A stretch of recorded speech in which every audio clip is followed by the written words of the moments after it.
আবারও নতুন ডিজাইন, হ্যাঁ আবারও নতুন ডিজাইন, জাস্ট নতুন নতুন নতুন একদমই কিন্তু নতুন কালেকশন নিয়ে চলে এসেছি আপুদের জন্য। জাস্ট হচ্ছে আপডেট কালেকশন।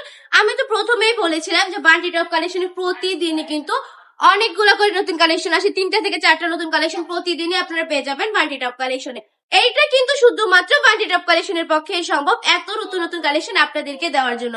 যদি প্রতিদিন আপডেট প্রোডাক্ট পেতে চান, ইউনিক কিছু পেতে চান, সর্বনিম্ন প্রাইসে সর্বোচ্চ কোয়ালিটিফুল কালেকশন নিতে চান, তাহলে অবশ্যই আপনাকে চোখ রাখতে হবে বান্টি টপ কালেকশন। আমাদের পেজটা অবশ্যই ফলো করে রাখতে হবে। দেন হচ্ছে আমাদের প্রতিটা ভিডিওতে কিন্তু লাইক কমেন্ট করতে হবে, প্রতিটা ভিডিও সর্বোচ্চ শেয়ার করে দিতে হবে, কারণ আপনার একটা শেয়ারে হইতে পারে একজন মানুষের জীবন পরিবর্তন হয়ে গেছে, মানুষ সফলতার স্বপ্ন দেখতে পারছে, ঠিক না?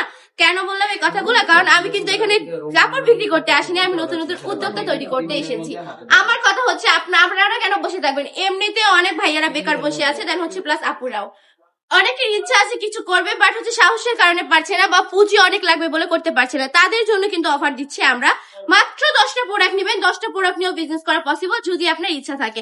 অনলি 10টা প্রোডাক্ট নিয়ে বিজনেস স্টার্ট করে দেন, ইনশাআল্লাহ প্রতি তাড়াতাড়ি সফলতা পাবেন। দেন যদি ভাবেন পরে সেল করতে না পারলে কি হবে, আমি বলবো সেল করতে না পারলেও কোনো চিন্তার কারণ নেই, জাস্ট একটু সাহস করে চলে আসেন। সেল করতে না পারলে কিন্তু আমরা আছি ইনশাআল্লাহ 6 মাসের মধ্যে কিংবা 6 মাস পরেও চেঞ্জ করে দিব ইনশাআল্লাহ। জাস্ট আমরা এক্সচেঞ্জ করে আপনাদেরকে দিয়ে দিব, কোনো সমস্যা নেই। আমরা কিন্তু শুধু মুখে কথা বলি না, কাজেও বিশ্বাসী। আমরা যে রকম কথাগুলো বলবো সেই রকম হুবহু আমাদের মধ্যে সেম টু সেম, মানে সেম টু সেম পাবেন। আমাদের প্রোডাক্টগুলো একদম সেম টু সেম পাবেন। এগুলো পার পিস প্রাইস থাকবে অনলি 450 টাকা করে দিয়ে দিচ্ছি আপনাদেরকে বান্টি টপ কালেকশন। আমাদের শপে ভিজিট করে করবেন। আমাদের শপের ঠিকানা 2500 নারায়ণগঞ্জ বান্টি বাজার আইএফএসসি ব্যাংকের দ্বিতীয় তলায়। আজকের ভিডিওটা এই পর্যন্তই। আল্লাহ হাফেজ।